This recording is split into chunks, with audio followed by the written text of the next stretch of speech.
তবে কি সত্যি সংঘাতের দ্বারপ্রান্তে ভেনেজুয়েলা?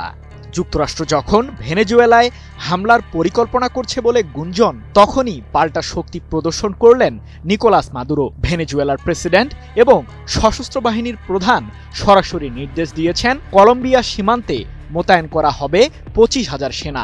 মাদুরোর ভাষ্য, এ পদক্ষেপ দেশের সার্বভৌমত্ব রক্ষার জন্য। তবে বিশ্লেষকরা বলছেন এটা ওয়াশিংটনের হুমকির সরাসরি জবাব।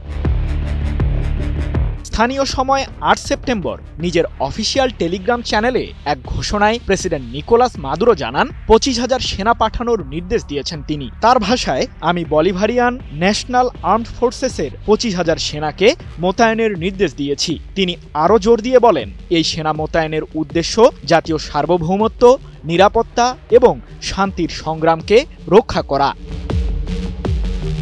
এর আগে বিভিন্ন সংবাদ মাধ্যমের বরাতে জানা গিয়েছিল খামেনির পথে হাঁটছেন ভেনেজুয়েলার প্রেসিডেন্ট নিকোলাস মাদুরো, যেন নিজেকে ইরানের সর্বোচ্চ নেতা আয়াতুল্লাহ আলী খামেনির জায়গায় বসিয়েছেন তিনি। রাজনৈতিক কূটকৌশল, সামরিক হুঁশিয়ারি আর এক নজরে ভয়ঙ্কর প্রতিরোধের মডেল সবই একসাথে। সম্প্রতি এ মাসের শুরুতে মাদুরোর ভাষণ শুনে মনে হয়েছে দক্ষিণ আমেরিকার রাজনীতিতে এমন ঝড় উঠেছে যা যুক্তরাষ্ট্রকেও ঘুমাতে দিচ্ছে না।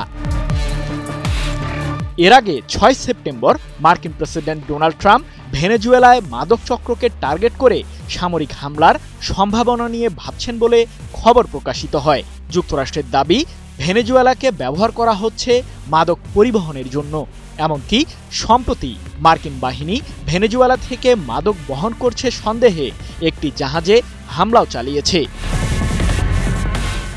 বসুন্ধরা টিস্যু, অশুদ্ধতার বিরুদ্ধে এক বিন্দুও ছাড় নয়।